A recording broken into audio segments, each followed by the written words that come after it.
जना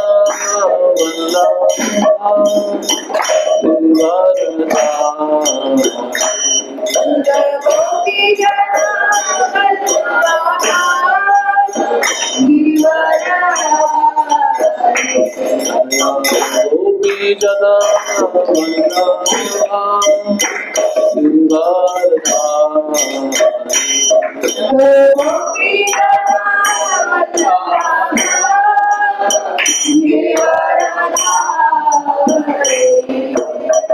यशोदा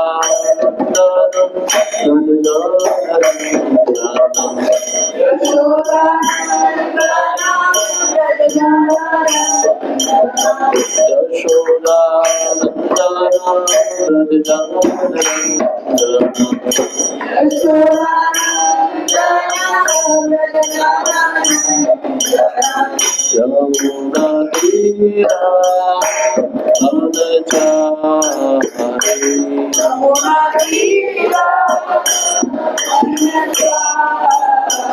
यमुना तीरा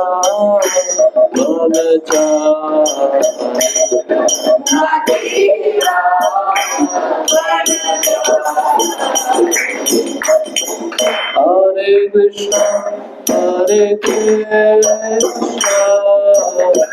कृष्णा कृष्णा हरे राम हरे राम राम राम हरे Hare Krishna,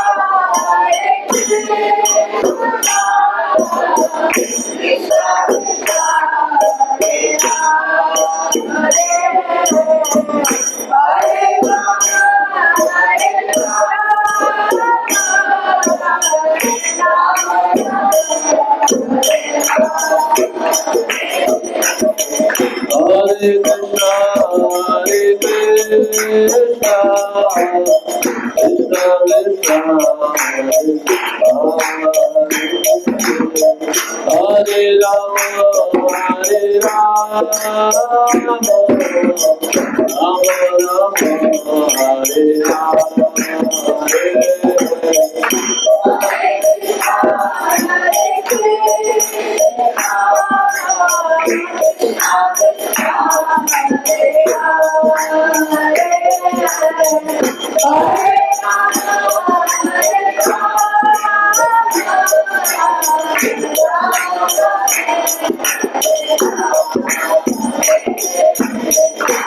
Jaya Radha Jaya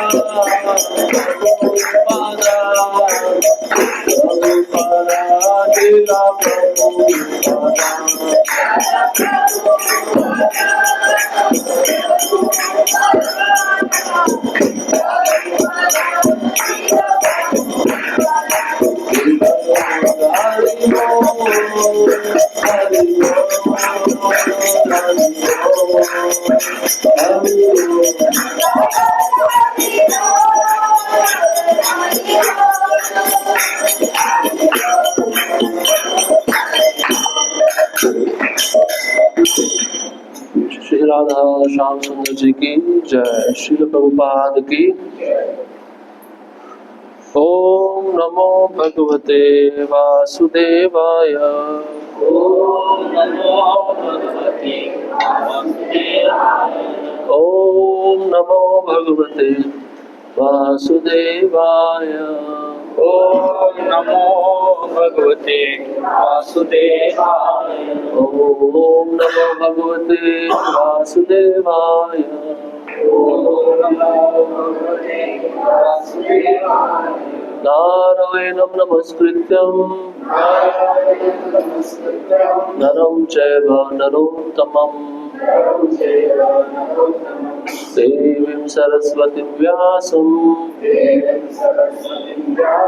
ततो जयमुदीरयेत्। नष्टप्रायेषु भद्रेषु नित्यं भागवत सेवया भगवते उत्तमा श्लोके भक्तिर्भवति नैष्टिकी। कृष्णाय वासुदेवाय देवकी नंदनाय च नंदगोपकुमाराय गोविंदाय नमो नमः।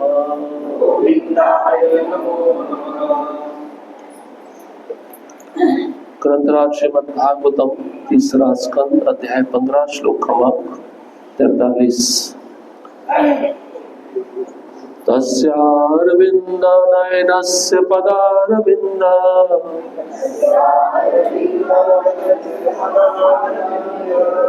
किञ्जल्कमिश्रतुलसी मकरन्दवायु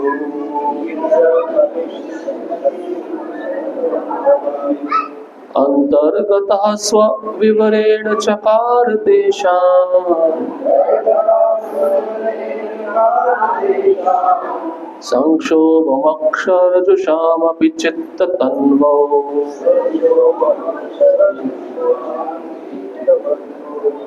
तस्यारविन्दनयनस्य पदारविन्द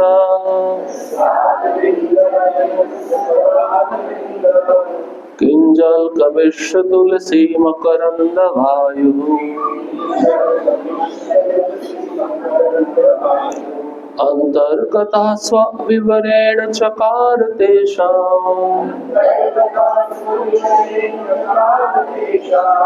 संक्षोभमक्षरजुषामपि चित्ततन्वो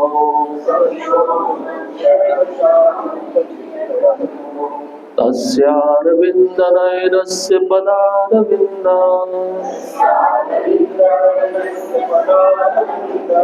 किञ्जल्कमिश्रतुलसी मकरन्दवायुः अन्तर्गतः स्वविवरेण चकार तेषाम् संक्षोभमक्षरजुषामपि चित्ततन्वो। प्रभु जी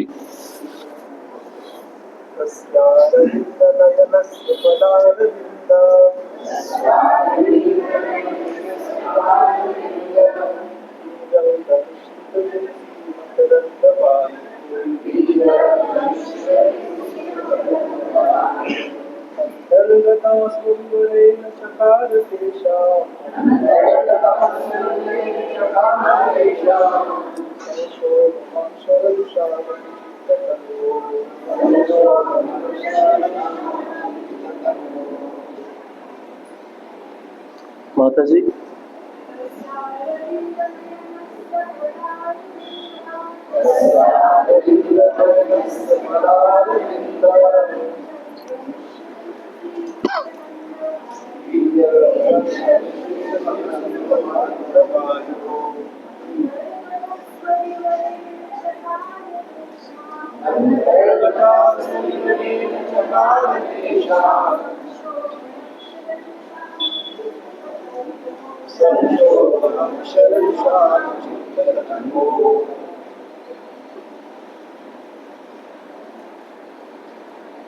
और कोई माता जी उच्चारण करना चाहते हैं?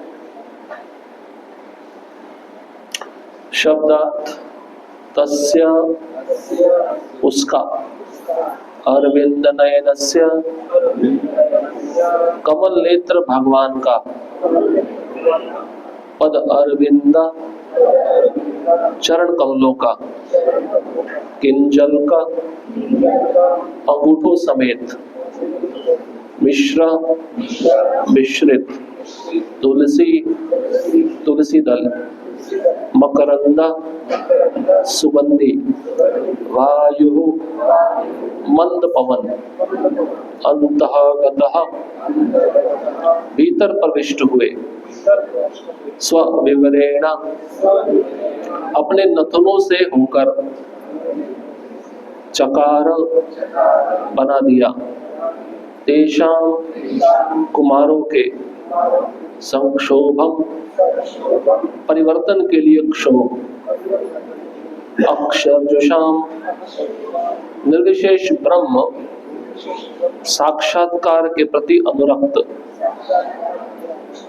अभी यद्यपि चित्त तन्वो मन तथा शरीर दोनों में। अनुवाद और तात्पर्य इस डिवाइन ग्रेस ऐसी भक्ति वेदांत स्वामी शिल प्रभुपाद द्वारा। शिल प्रभुपाद की जय। अनुवाद। जब भगवान के चरण कमलों के अंगूठों से तुलसी दल की सुगंध ले जाने वाली मंद वायु उन मुनियों के नथनों में प्रविष्ट हुई तो उन्हें शरीर तथा मन दोनों में परिवर्तन का अनुभव हुआ, यद्यपि वे निर्विशेष ब्रह्म ज्ञान के प्रति अनुरक्त थे। तात्पर्य इस श्लोक से ऐसा प्रतीत होता है कि चारों कुमार निर्विशेषवादी अथवा एकेश्वरवाद दर्शन के समर्थक थे और भगवान से तदाकार होने की सोच रहे थे, किंतु जो ही उन्होंने भगवान के स्वरूप को देखा उनके मन परिवर्तित हो गए। दूसरे शब्दों में, जो निर्विशेषवादी भगवान से तदाकार होने के प्रयास में दिव्य आनंद का अनुभव करता है, वह भगवान के सुंदर दिव्य स्वरूप को देखते ही परास्त हो जाता है।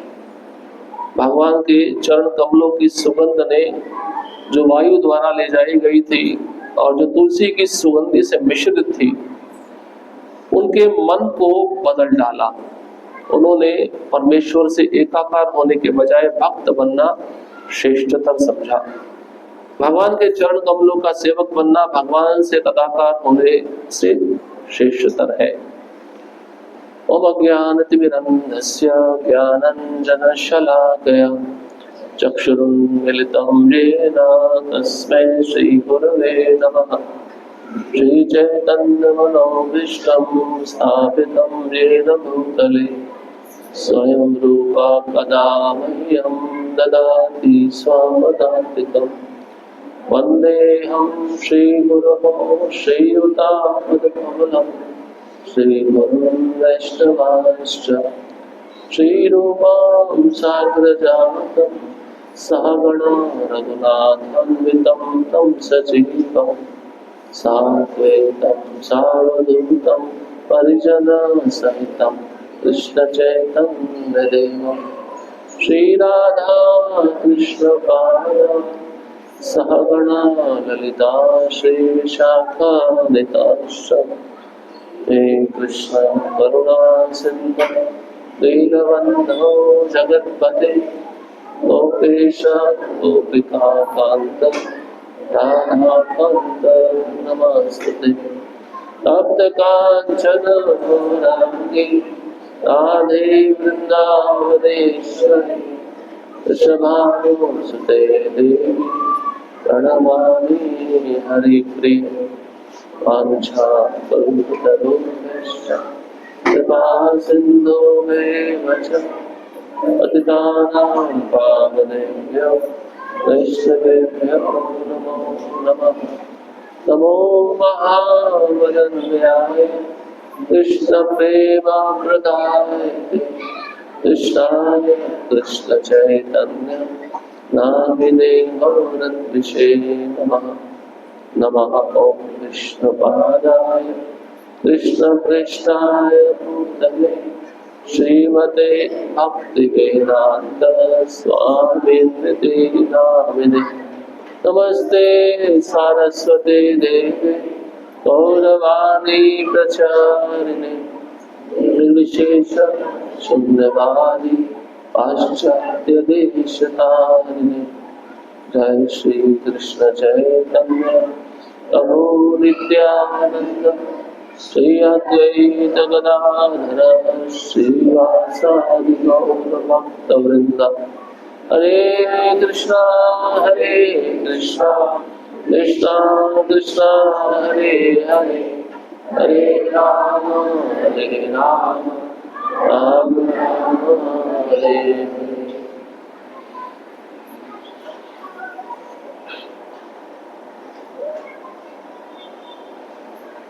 हरे कृष्णा। इस अध्याय का शीर्षक है ईश्वर के साम्राज्य का वर्णन। तो ब्रह्मा जी देवताओं से कह रहे हैं, ब्रह्मा जी के जो 4 मानस पुत्र हैं, पहले वह ब्रह्मवादी थे, लेकिन बाद में भक्त बन गए। भक्त बनने का कारण, कैसे भक्त बने? श्लोक में बताया, किंजल कपिश्च तुलसी मकरंद वायु। भगवान के चरणों में जब तुलसी चढ़ाई जाती है तो तुलसी का जो मकरंद है, मकरंद मतलब सुगंधी, वो वैकुंठ से बाहर आया सुगंधी। ये द्वार पे ही खड़े थे। ये प्रसंग है जब ये अंदर जाना चाहते थे, लेकिन भगवान के दोनों द्वारपालों ने इनको रोक दिया था। आपको प्रवेश नहीं है, तो इस कारण से उनको क्रोध आया। उसी कारण से इन दोनों द्वारपालों को श्राप दिया गया था।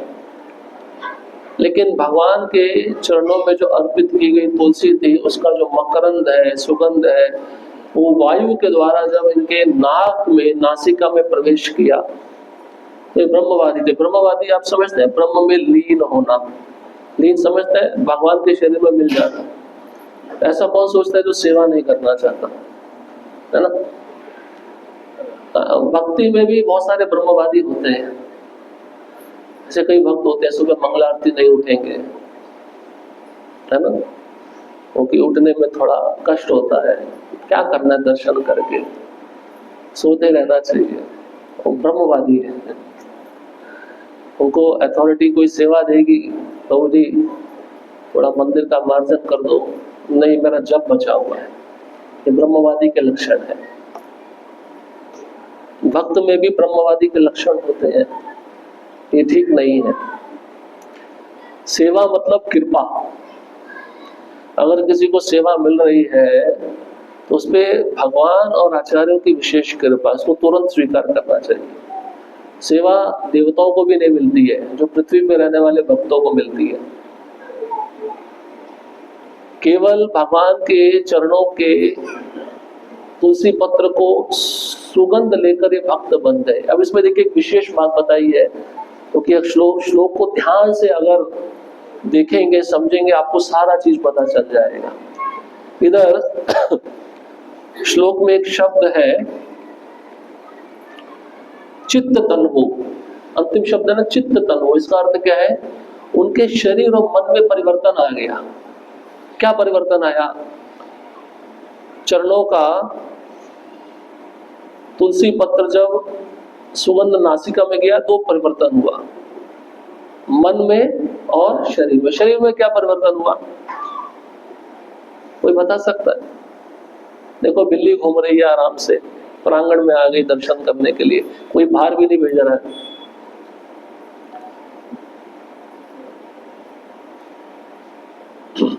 जय हो। उसको उठा के भेजना पड़ेगा, वो आके मेरी गोद में बैठ जाएगी।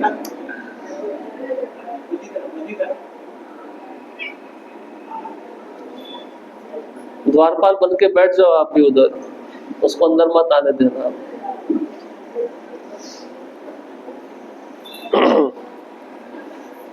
चित्त तन्वो, चित्त मतलब मन, तन्वो मतलब शरीर।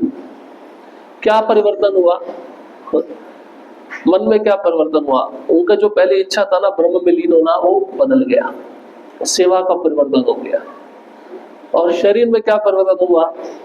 भक्ति में अष्ट सात्विक विकार होते हैं, समझते हैं? अष्ट, वो आपको समझ में नहीं आएगा, क्योंकि अभी हमारी जो भक्ति चल रही है वो अभी अपराध के स्तर पे, जो भक्ति भाव के स्तर पे आती है, ये अष्ट सात्विक विकार प्रकट होते हैं।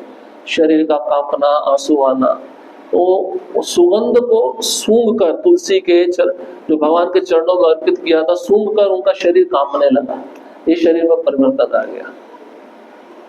एक बार उन्होंने सूंघा, उनका ये परिवर्तन आ गया। हम तो रोज सूंघते हैं, हमें पर कोई परिवर्तन ही नहीं आता है। या विशेष है या नहीं है? आपने देखा है हमारे मंदिरों में जो आरती होती है, पुजारी जब पुष्प अर्पित करता है, पुष्प सब तक लाया जाता है ना, सूंघाया जाता है। वो यही प्रथा है। क्यों सूंघाया जाता है? आपका जो नासिका है, जो संसार के अलग अलग सुगंध लेने का जो भोग मन में बैठा है, वो खत्म हो जाए, इसलिए सूंघाया जाता है भगवान के चरणों का पुष्प या तुलसी पत्र। तो हम सूंघते रहते हैं जब जब मंदिर में आते हैं। मुझे अन्य मंदिरों का तो कुछ पता नहीं है, लेकिन अपने मंदिर का मैं बात कर रहा हूँ, अपने संस्था की बात कर रहे हैं। तो जब जब आते हैं तो वो पुष्प दिया जाता है, आप सूंघते हैं, कुछ परिवर्तन होता है, आप कुछ अनुभव होता है आपको? कभी इस पे जोर दिया आपने? हाँ, किसी का कोई अनुभव नहीं है क्योंकि उस समय नाचने गाने में इतने मस्त होते हैं, उसी तरह ध्यान जाता नहीं है। तो यहाँ पर उन 4 कुमारों का परिवर्तन हो गया। और सुखदेव गोस्वामी के जीवन में भी परिवर्तन आया था। वो भी ब्रह्मवादी थे, जिन्होंने राजा परीक्षित को कथा सुनाई।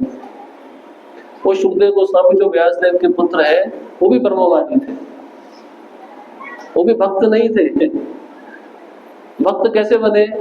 व्यासदेव जी ने अपने 2 शिष्यों को भेजा, अपने पुत्र के पास जाओ, मेरे पुत्र के पास जाओ, और भागवतम के 2 श्लोक सुनाना उनको। कौन से 2 श्लोक? एक श्लोक भगवान की दया को प्रदर्शित करता है। अहो बकियम स्तन कालकूटम। जब बकी मतलब बकासुर की बहन पूतना अपने स्तन पे विष लगा के आई, भगवान को मारने के लिए आई, भगवान ने उसको धात्री की गति प्रदान की। धात्री समझते हैं, माँ के समान। तो ये भगवान की दया थी ना। तो एक ये श्लोक सुनाया व्यासदेव जी के एक शिष्य ने सुखदेव गोस्वामी को। सुखदेव गोस्वामी समाधि में ध्यान लगा रहे। और दूसरा श्लोक कौन सा था?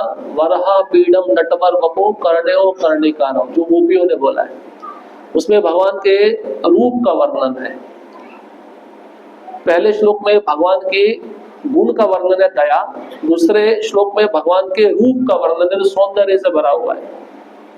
केवल इन 2 श्लोकों को सुनकर आप सोचिए, 18,000 श्लोक है भागवतम में से, उन 18,000 श्लोकों में से केवल 2 श्लोक को सुनकर तो सुखदेव गोस्वामी समाधि में बैठे थे, उनकी समाधि टूट गई। बोले और श्लोक है क्या ऐसे? मैं और सुनना चाहता हूँ। बोले ऐसे 2 श्लोक हमने सुनाए हैं, 17,998 श्लोक और भी है ऐसे। अगर आप सुनना चाहते हो तो चलो हमारे साथ। तो सुखदेव गोस्वामी चल पड़े उन शिष्यों के साथ। वो शिष्य उनको उनके पिता के पास लेके गए। तब व्यासदेव के पास में बैठकर सुखदेव गोस्वामी ने पूरा भागवतम सुना और वो भक्त बन गए। वो भी पहले ब्रह्मवादी थे, इन्हीं चतुष्कुमारों की तरह। ब्रह्मवादी मतलब जो एक जगह पे बैठा रहता है, ध्यान लगाता है, सेवा बिल्कुल नहीं करता। इसलिए प्रभुपाद जी हमारे संस्था में हमको क्या सिखाए हैं? सेवा। सेवा है या नहीं? सेवा करनी चाहिए नहीं करनी चाहिए? अभी तो आप सिर हिला रहे हैं ऐसे ऐसे। जब सेवा दी जाएगी फिर भाग जाएंगे। भगवान के भक्तों के चरित्र में आप देख लो, हर एक भक्त सेवा कर रहा है। कोई ऐसा भक्त खाली बैठा आपको नहीं मिलेगा। एक ऐसा भक्त जो सेवा करते करते फेल हो गया, लेकिन भगवान ने उसको वैकुंठ भेज दिया, कोई बता सकता है नाम?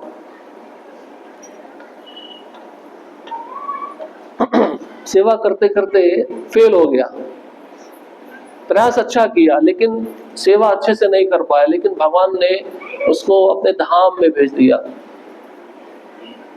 कौन ऐसा भक्त है?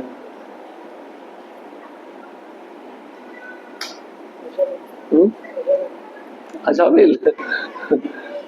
अजामिल को तो चांस मिला, इस भक्त को चांस भी नहीं मिला, सीधा भगवत धाम भेज दिए भगवान।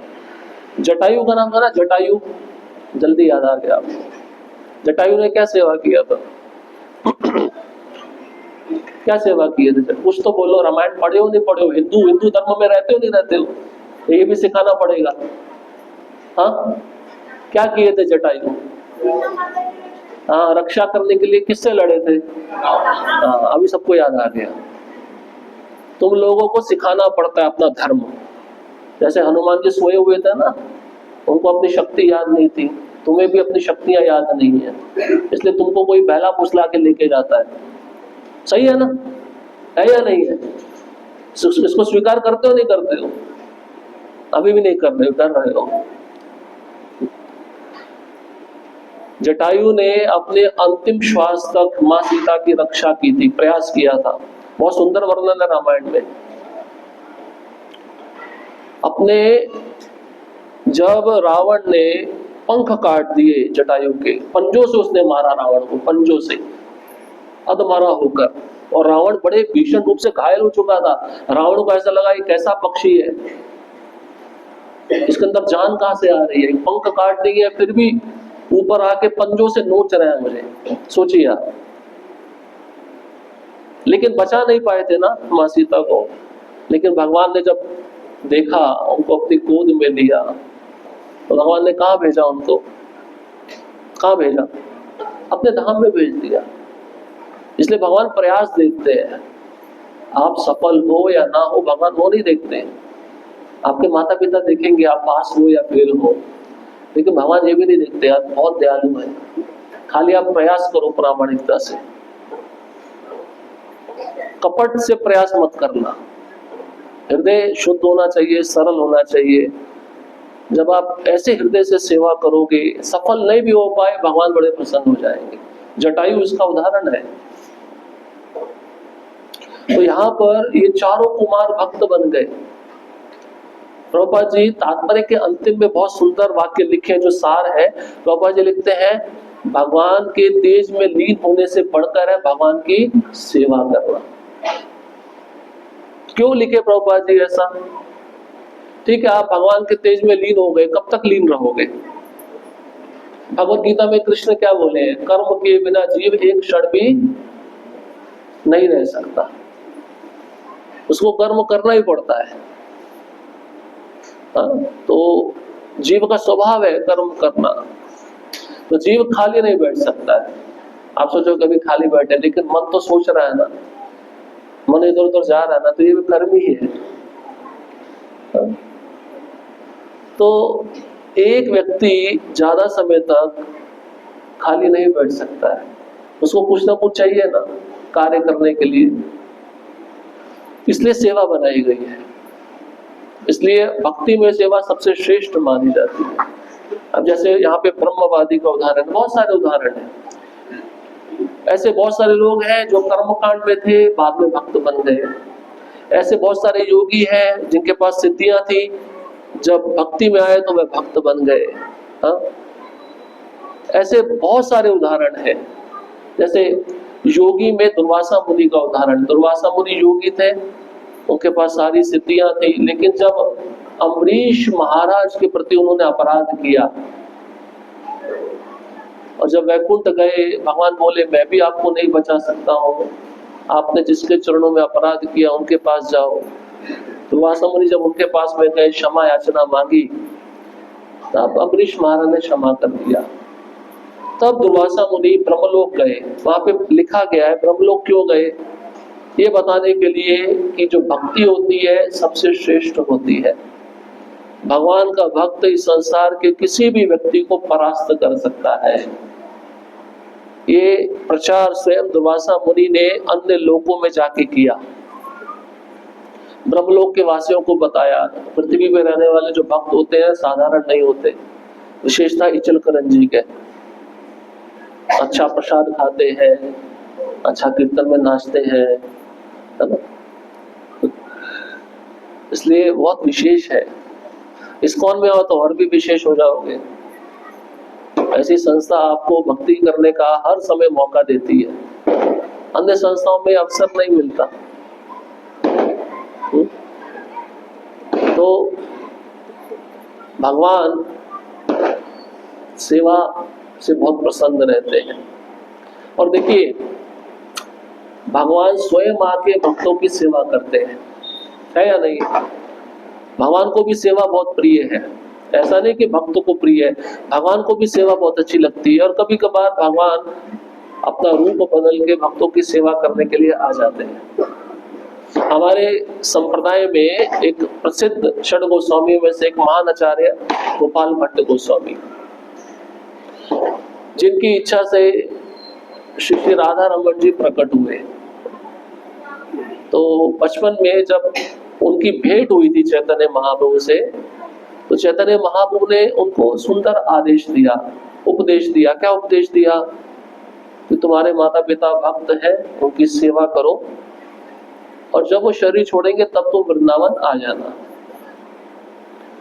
उन्होंने जीवन भर अपने माता पिता का सेवा किया। जब उनके माता पिता ने शरीर छोड़ा तो गोपाल भट्ट गोस्वामी वृंदावन की ओर चल पड़े। चलते चलते वृंदावन की ओर एक ब्राह्मण उनको रास्ते में मिल गए, और ब्राह्मण उनकी सेवा करने लगे।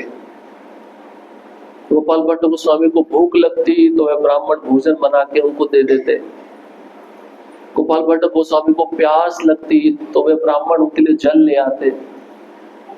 और गोपाल भट्ट गोस्वामी भाव अवस्था में जब गिर जाते थे, अचेत हो जाते थे, तब वह ब्राह्मण उनके चरण दबाता, उनके हाथ दबाता। तो एक बार गोपाल भट्ट गोस्वामी भाव में थे, वृंदावन पहुंचने वाले थे, भाव में इतने थे कि बेहोश होकर गिर गए, अचेत अवस्था में चले गए। और जैसे ही उनकी दृष्टि खुली, उन्होंने क्या देखा? एक पीतांबरधारी, मोर पंख धारण करने वाला एक बालक ब्राह्मण के रूप में वहां पर खड़ा है और मेरे हाथों को दबा रहा है, सहला रहा है। वह ब्राह्मण कहने लगा, तुम मेरे वृंदावन में आ गए हो। वो ब्राह्मण कौन था? अभी आप समझ गए? भगवान थे। तुम मेरे वृंदावन में आ गए हो, तुम्हें अब कोई चिंता करने की जरूरत नहीं है। इतना ही कहना था, अचानक से वो रूप अदृश्य हो गया, अंतर्धान हो गया। अब उस रूप को ना देखने के कारण गोपाल भट्ट गोस्वामी और जोर जोर से चिल्लाने लगे, रोने लगे। चिल्लाते हुए वे क्या कह रहे हैं कि आपने मेरी सेवा क्यों की? अभी आपने सुना ना, वो ब्राह्मण क्या सेवा कर रहे थे गोपाल भट्ट गोस्वामी का। उनके लिए भोजन बनाकर ला रहे थे, उनके लिए जल लेकर आ रहे थे। तो गोपाल भट्ट गोस्वामी कहते हैं, आपने मेरी इतनी सेवा क्यों की? मेरी ऐसी क्या योग्यता है? आपने इतना कष्ट क्यों उठाया मेरी सेवा के लिए? तो भगवान देखिए उत्तर देते हैं, सुनिए ध्यान से, भगवान बहुत अच्छा उत्तर देते हैं। भगवान कहते हैं कि जिस भक्त ने मेरी सेवा के लिए सब कुछ छोड़ दिया है, उसको मैं कैसे छोड़ दूं? फिर भगवान कहते हैं, जिसका चित्त, जिसका मन एकाग्र होकर मेरे में लगा है, उसको मैं कैसे छोड़ दूं? फिर भगवान कहते हैं, तुम मेरी सेवा कर सकते हो, तुम्हें अधिकार है मेरी सेवा करने का, तो मैं क्या तुम्हारी सेवा नहीं कर सकता हूं? मुझे अधिकार नहीं है क्या? भगवान किसको कह रहे हैं? अपने भक्तों को कह रहे हैं। और भगवान कहते हैं, मैं प्रेम से बांधा जाता हूं, मैं अपने भक्तों के साथ प्रेम का आदान प्रदान करता हूं, इसलिए बिल्कुल भी संकोच मत करो। जैसे तुमने मेरी सेवा की, मैं भी अपने मन में इच्छा लेकर तुम्हारी सेवा करने के लिए आया हूं, इसमें संकोच मत करो। इसलिए भगवान भी अपने भक्त की सेवा करने के लिए आते हैं। चैतन्य महाप्रभु आए या नहीं आए? कौन है? भगवान है ना, लेकिन किस रूप में आए? भक्त के रूप में आए। आप चैतन्य चरितामृत पढ़िए, उसमें लिखा है चैतन्य महाप्रभु अपने हाथों से भक्तों को प्रसाद परोसते थे, अपने हाथों से चंदन लगाते थे, अपने हाथों से भक्तों को पुष्पों की माला पहनाते थे। हरदास ठाकुर का प्रसंग याद है ना आपको? हरदास ठाकुर जब शरीर छोड़ने वाले थे, शरीर छोड़ने से 1-2 दिन पहले ही नियम था चैतन्य महाप्रभु का, रोज जगन्नाथ जी का दर्शन करके चैतन्य महाप्रभु कहाँ जाते थे? हरदास ठाकुर के सिद्ध बकुल कुटिया में जाते थे। क्यों? हरदास ठाकुर मुस्लिम है और उनको मंदिर में प्रवेश नहीं है, तो भगवान स्वयं दर्शन देने के लिए उनको जाते थे। और एक दिन भगवान अपने सेवक गोविंद को भेज दिए प्रसाद लेकर जगन्नाथ जी का। अब गोविंद गए, गोविंद ने देखा कि हरदास ठाकुर पीठ, एक दीवार का सहारा लेकर पीठ का बैठे हैं और मंद मंद स्वर में जप कर रहे हैं। तो गोविंद ने प्रसाद रखा, प्रसाद ग्रहण नहीं किया हरदास ठाकुर ने। गोविंद ने कहा थोड़ा प्रसाद ले लो। हरदास ठाकुर कहते हैं मेरा जप पूरा नहीं हुआ है, जब तक जप मेरा पूरा नहीं होगा तब तक मैं प्रसाद ग्रहण नहीं कर सकता। हमारे साथ क्या होता है? हमारे साथ उल्टा होता है। हमारा माला साइड पे, पहले प्रसाद आ गया, हम प्रसाद खा लेंगे, है ना? लेकिन ये सीखना चाहिए। कितना माला जप करते थे हरदास ठाकुर? कितना माला? कितना घंटा लगता है करने में? हाँ, 24 घंटा लगता है। 192 माला करने में 24 घंटा लगता है। 24 घंटा पूरा दिन। खाने के लिए समय कहाँ है? वो कह रहे हैं जब मेरा पूरा जप हो जाएगा तब मैं प्रसाद ग्रहण करूंगा। ठीक है, उन्होंने सोचा प्रसाद का अनादर नहीं करना चाहिए, एक कण ले लिया आदर करने के लिए। अगले दिन महाप्रभु आए, महाप्रभु ने कहा क्या इच्छा है तुम्हारी, तुम क्या चाहते हो? हरदास ठाकुर ने कहा कि मेरा शरीर तो ठीक है लेकिन मेरा मन ठीक नहीं है। चैतन्य महाप्रभु ने पूछा मन क्यों नहीं ठीक है? बोले मेरा जप पूरा नहीं हो रहा है। कौन कह रहे हैं? हरदास ठाकुर। मेरा जप पूरा नहीं हो पा रहा है इसलिए मेरा मन ठीक नहीं है। चैतन्य महाप्रभु भगवान है, सर्वज्ञ, जानते हैं। वो कहने लगे मैं जान गया हूं कि तुम जल्द ही इस संसार से जाने वाले हो। कौन कह रहे हैं? चैतन्य महाप्रभु हरदास ठाकुर को कह रहे हैं। लेकिन हरदास ठाकुर कहते हैं आप मुझे एक वादा कीजिए। क्या वादा? कि आपके जाने से पहले मैं जाना चाहता हूं। मैं आपके विरह को सहन नहीं कर सकता, आपसे मैं अलग नहीं रह सकता। ऐसा कौन कह रहे हैं? हरदास ठाकुर चैतन्य महाप्रभु कह रहे हैं। मतलब भगवान जो भक्त के रूप में आए और दूसरे भक्त के साथ में रहकर कृष्ण कथा सुनते हैं। कृष्ण कथा सुनने के पश्चात वो उनसे विरह महसूस नहीं कर पा रहे हैं। इसलिए प्रभुपाद जी कहते हैं भगवान का आपने कभी चित्र ऐसा देखा है कि भगवान अकेले चित्र में हो? कोई ना कोई तो उनके साथ में रहता है ना। इसका अर्थ क्या है? भगवान हमेशा अपने भक्तों से घिरे हुए रहना चाहते हैं, अकेले नहीं रहना चाहते। अकेले पता कौन रहता है? ये ब्रह्मवादी लोग रहते हैं, मायावादी लोग रहते हैं। इनको अकेलापन बहुत अच्छा लगता है। भक्ति में भी बहुत सारे भक्त ऐसे हैं जो मायावाद के स्तर पे हैं, अकेले रहना पसंद करते हैं, किसी से कोई बातचीत नहीं। कभी गोलोक में आपको देखने को ऐसा मिलेगा कि भक्त चुपचाप बैठा है, किसी से कुछ बातचीत नहीं कर रहा, किसी से खेल नहीं रहा, भगवान से भी वार्तालाप नहीं कर रहा? ऐसा नहीं है।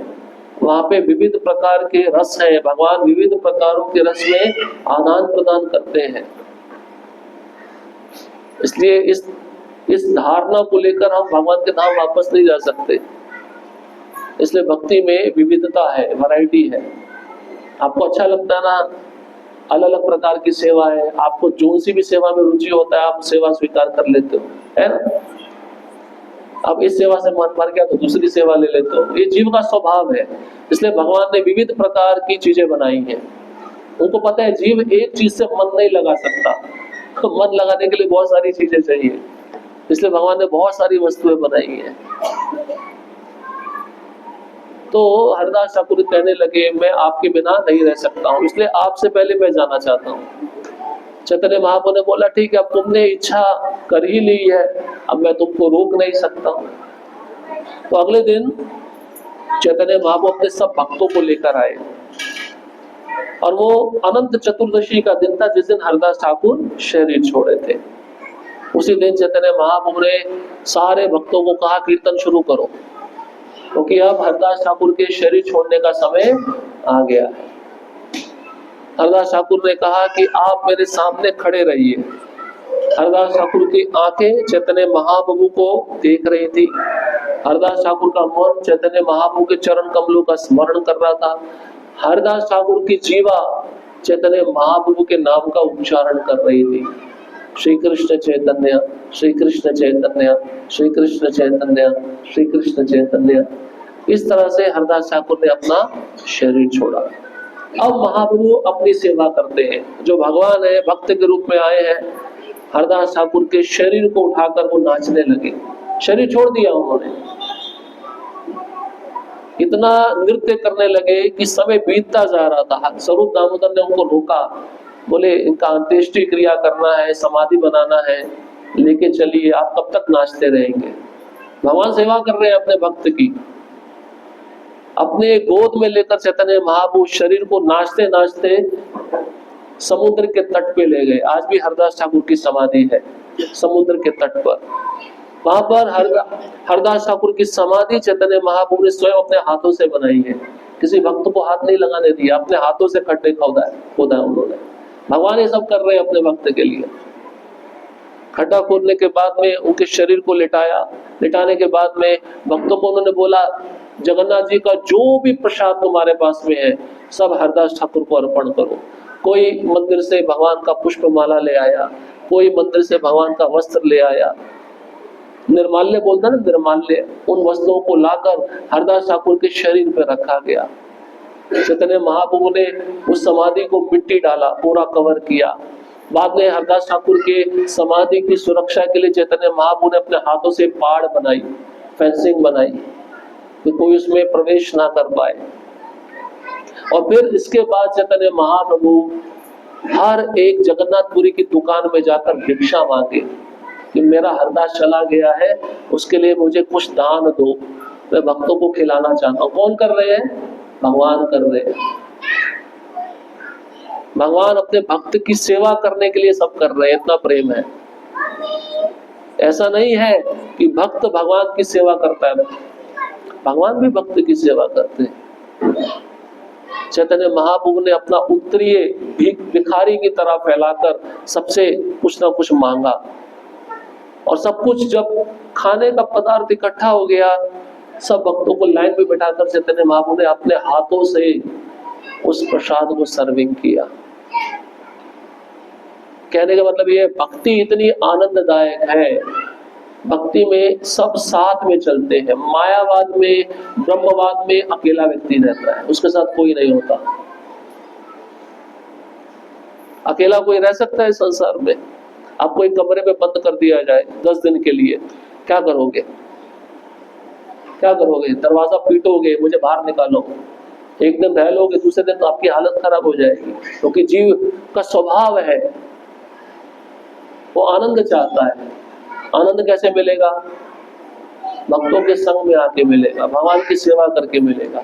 इसलिए ये जो 4 कुमार है, ये ब्रह्मवादी थे। सोचिए, ब्रह्मा जी के शरीर से जन्म लिए, लेकिन भक्त पैदा नहीं हुए। कैसे पैदा हुए? ब्रह्मवादी। ब्रह्मवादी बहुत पक्के होते हैं वैराग्य में, ये कभी मीठा नहीं खाते, कभी मखमल के बिस्तर पे नहीं सोते। इनकी जो तपस्या होती है बड़ी भीषण होती है। क्यों? क्योंकि इनको डर होता है, अगर हमने जरा सा भी इंद्रियों को भोग दिया तो इंद्रियां विषयों में लिप्त हो जाएंगी, हम संसार में फंस जाएंगे। लेकिन भक्त का ऐसा नहीं है। भक्त क्या करता है? अपनी सारी इंद्रियों को कृष्ण की सेवा में लगाता है। जो भी उसके पास भोग आता है, पहले कृष्ण को अर्पण करके फिर वो उसको उच्चिष्ट के रूप में ग्रहण करता है। इसलिए वो भोग की वृत्ति से बच जाता है। भोग की भावना उस भक्त में पैदा ही नहीं होती, जन्म ही नहीं लेती। ये कारण है, भक्ति की विशेषता है। ये ब्रह्मवादी अकेला अध्ययन करेगा और खाएगा क्या? कंद मूल खाता है, वो घास फूस खाता है। अभी आपके लिए फीस्ट बन रहा है, वो व्यंजनों के नाम नहीं लूंगा। ब्रह्मवादी ये सब नहीं खाता है, वो देखते ही बोलते हैं माया है, माया। हमारे भक्त जब लक्ष्मी मांगने जाते हैं मंदिर के लिए, तो भक्त किसके लिए मांग रहे हैं? भगवान की सेवा के लिए मांग रहे हैं ना। लेकिन ब्रह्मवादी अगर नोट को छू दे तो वो हाथ धोएगा, माया है, माया, इसको हाथ नहीं लगा देगा, क्योंकि उसको तत्व पता नहीं है कि प्रत्येक वस्तु किसकी संपत्ति है, भगवान की संपत्ति। इसलिए प्रभुपाद जी ने हमें सिखाया है, इसलिए हम बहुत सुरक्षित हैं, हमें डरने की कोई आवश्यकता नहीं है। लेकिन अगर भक्त बनना है तो कृपा या तो अन्य भक्त की होगी, नहीं तो भगवान की होगी, तीसरी कोई कृपा नहीं होती। यहाँ पे कृपा डायरेक्ट भगवान की हुई इन चतुष्कुमारों पे।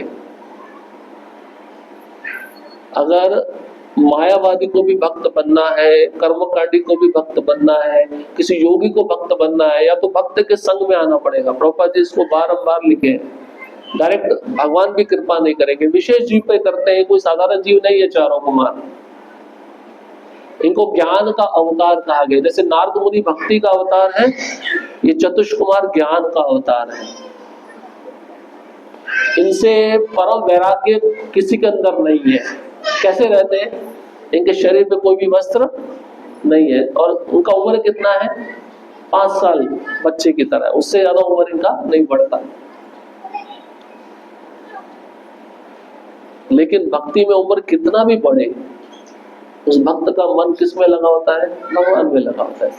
भगवत गीता के 12वें अध्याय के 6वें और 7वें श्लोक में पढ़िए, भगवान क्या कहते हैं कि जिस भक्त का चित्त और मन मुझ में लगा है, जो एकाग्रचित होकर मेरी सेवा में लगा है, जो सभी सेवा का फल मुझे अर्पित कर रहा है, मैं तुरंत उसका उद्धार करता हूँ, मैं तुरंत आता हूँ और उसको अपने धाम में लेके जाता हूँ।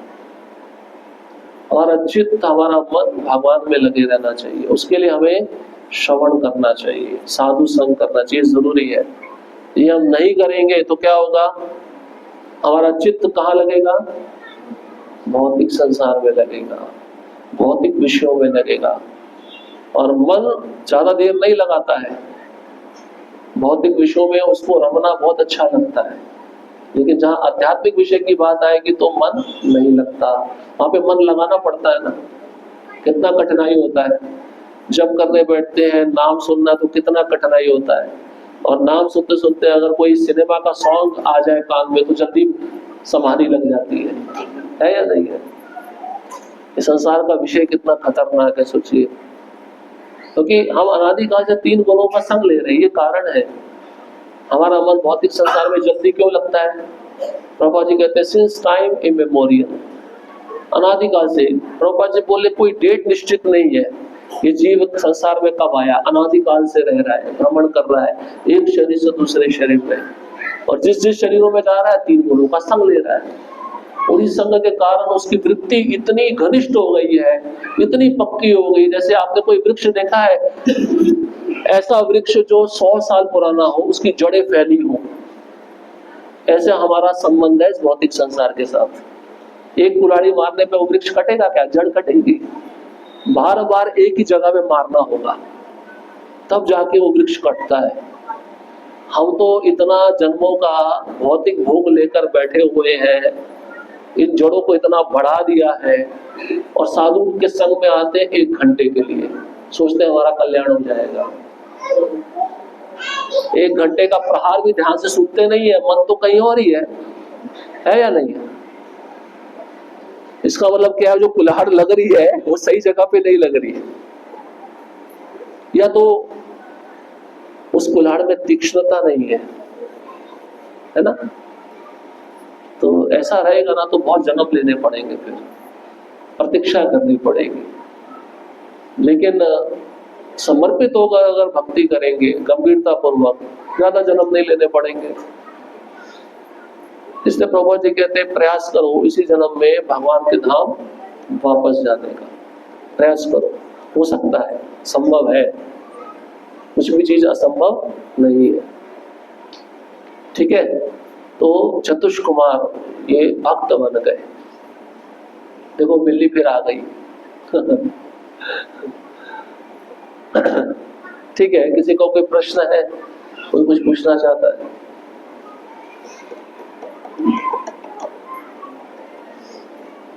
आपको समझ में आया जो हमने बताया? समझ में तब आएगा जब आपने सुना होगा, है ना? आपने सुना नहीं होगा तो कहां से समझ में आएगा? इतने शोर शराबे में मन को स्थिर करके सुनाना कितना कठिन होता है ना। माया हर जगह बैठी है आपको परेशान करने के लिए। किसी का कोई प्रश्न नहीं? ठीक है, धन्यवाद, आपने बहुत ध्यानपूर्वक सुना। हरे कृष्णा कृष्णा कृष्णा हरे हरे, हरे राम राम हरे। एक निवेदन है आपसे, ये जो महीना है भगवत गीता ग्रंथ वितरण का महीना है, तो काफी भक्तों ने संकल्प लिया है ग्रंथ वितरण करने का। जो भी भक्त ग्रंथ वितरण करना या भगवत गीता वितरण करने के इच्छुक हैं वो संपर्क कर सकते हैं मुझसे, नहीं तो पीछे अनन्य प्रेम प्रभु है उनको बता सकते हैं कितना गीता में वितरण करना चाहते हैं। ये कृपा सबको लेनी चाहिए, ये सेवा सबको लेनी चाहिए। भगवत गीता में भगवान कहते हैं कि जो मेरे संदेश का प्रचार करता है वो मेरे को बहुत प्रिय है। तो प्रयास करिए भगवत गीता वितरण करने का। 11 तारीख को कौन सी एकादशी है? मोक्ष। उसी दिन भगवान ने भगवत गीता सुनाया। एटलीस्ट उस दिन प्रयत्न करिए अपने रिश्तेदारों को, अपने मित्रों को भगवत गीता देने का। जरूर करना चाहिए, साल में एक ही बार मौका आता है, तो प्रयत्न कीजिए। बहुत सारे भक्तों ने संकल्प लिया है, गीता भी लिया है। जो भक्त करने के इच्छुक है कृपा करें, उनको भगवान की कृपा शीघ्र प्राप्त होगी। हरे कृष्णा। श्रील प्रभुपाद की जय। श्री राधा श्याम सुंदर जी की जय।